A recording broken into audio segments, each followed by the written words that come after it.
हवे तलवार जी लाले लाले कोई देनी मोर सलवार जी।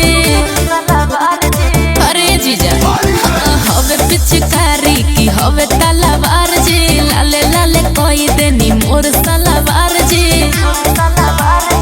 जबरी न डाली रंगमाए जी ओढ़नी ना हमर चोली हा।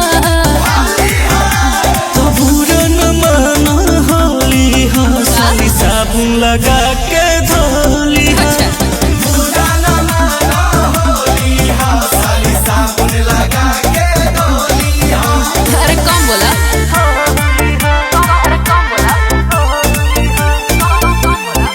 म्यूजिक बाय आर्यन बाबू।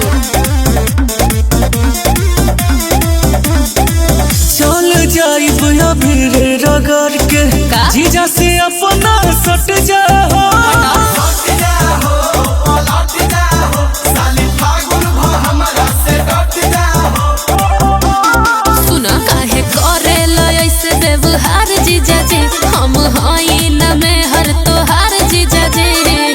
लाल पियर भइल बदनवा लागता बे की रंगोली हा। तो बुरा न माना होली हा साली साबुन लगा के धोली हा।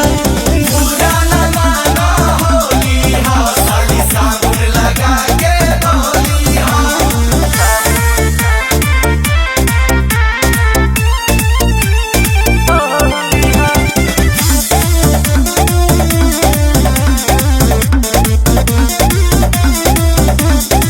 बुरा न मानाए हमर साली थोड़ा सा डहला बोला लगा हो। हलका हो ए साली माना का हलका हो। राउर लागता नियत खराब जीजा जी रंग खेले ऐनी पी के शराब जीजा जी।